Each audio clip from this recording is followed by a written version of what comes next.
प्रभू रामचंद्र ज्यांच्यावरून सध्या भारताचं राजकारण पेटवलं जाते त्यांचं हे शिल्प आहे। ही जी सगळी सामाजिक, राजकीय आणि धार्मिक जी प्रतीकं आहेत ती इथे गुघाणीमध्ये पडलेली आहेत, कचऱ्यामध्ये पडलेली आहेत। आजूबाजूला सगळी घाण आहे, पण त्याच्यामध्ये कोणाच्याही भावना मात्र दुखावत नाहीत। एक चांगलं प्रातिनिधिक उदाहरण आहे उल्हासनगरमधलं बोट क्लब आणि तिथली ही जी शिल्प आहेत ती धर्मावर आधारित राजकारण करणारी मंडळी किती ढोंगी असतात त्याचं हे एक प्रातिनिधिक उदाहरण आपल्या समोर आहे।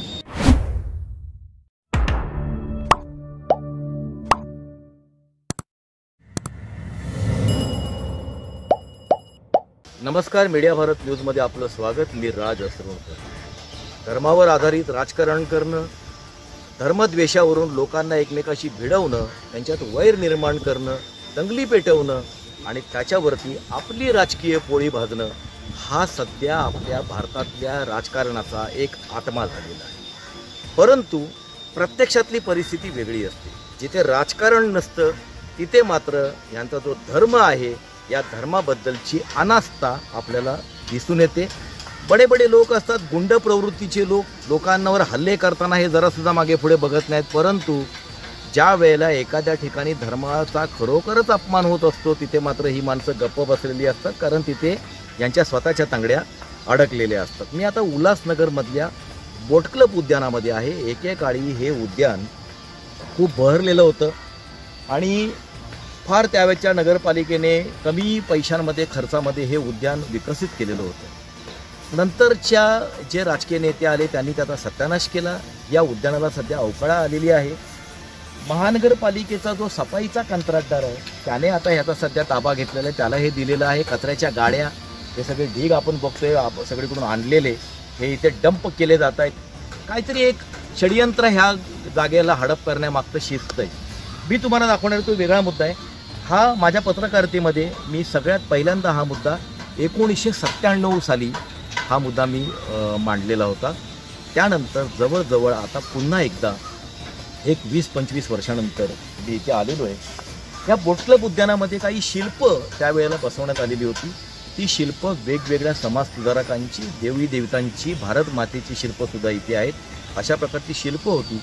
काही वर्षांपूर्वी याच बोट क्लबमध्ये येऊन 26 जानेवारीच्या दिवशी आम्ही भारत मातेचं जे शिल्प होतं त्याला रंगरंगोटी करून त्याला व्यवस्थित पुजलं होतं आणि इथे लोकांचा एक आपण कार्यक्रमसुद्धा घेतला होता। मी तुम्हाला जे शिल्प दाखवतोय हे शिल्प ह्याच्यामध्ये आपला जो दिसतोय ते प्रभू रामचंद्र ज्यांच्यावरून सध्या भारताचं राजकारण पेटवलं जातं त्यांचं हे शिल्प आहे आणि जटायू वध जे आहे त्याचं चित्र त्या शिल्पामध्ये आपल्याला दिसतंय।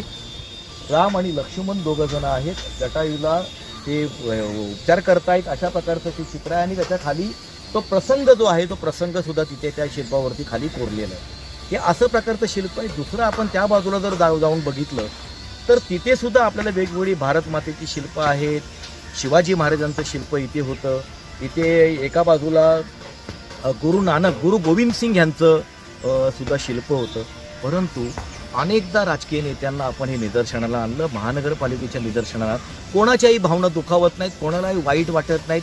ही जी सगळी सामाजिक, राजकीय आणि धार्मिक जी प्रतीकं आहेत ती इथे गुघाणीमध्ये पडलेली आहेत, कचऱ्यामध्ये पडलेली आहेत। आजूबाजूला सगळी घाण आहे, पण त्याच्यामध्ये कोणाच्याही भावना मात्र दुखावत नाहीत। एक चांगलं प्रातिनिधिक उदाहरण आहे उल्हासनगरमधलं बोट क्लब आणि तिथली ही जी शिल्प आहेत ती धर्मावर आधारित राजकारण करणारी मंडळी किती ढोंगी असतात त्याचं हे एक प्रातिनिधिक उदाहरण आपल्या समोर आहे।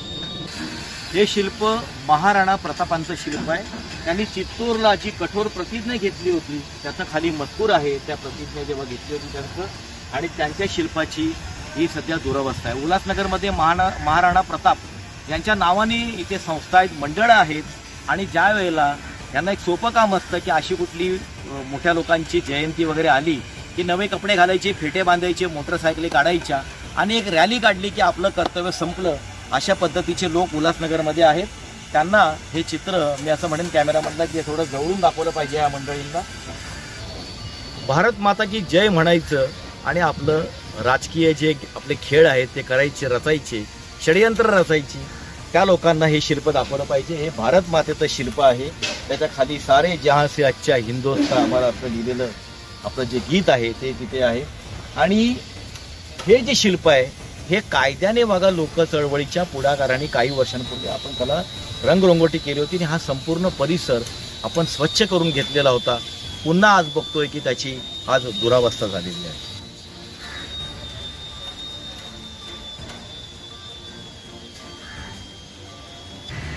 भारतामध्ये सध्या नव इतिहास तज्ज्ञ म्हणून एक मोठं नाव आहे, ते म्हणजे कंगना राणावत। कंगना राणावत आपला नव्याने भारताचा इतिहास भारतीयांना सांगत असतात आणि लोक डोळे मिटून त्याच्यावरती विश्वास ठेवतात। त्यांनी मध्यंतरी एक चित्रपट काढला होता झाशीच्या राणीवरती, आणि ते कसं वेगळा इतिहास आहे आणि कसं त्यांच्यावरती अन्याय अत्याचार झाला अशा प्रकारचं चित्र त्या चित्रपटामधून रंगवलं गेलेलं होतं। हा इतिहास सांगणारी मंडळी चित्रपटापुरती कशी मर्यादित असतात तर ते तुम्हाला मी दाखवणार आहे।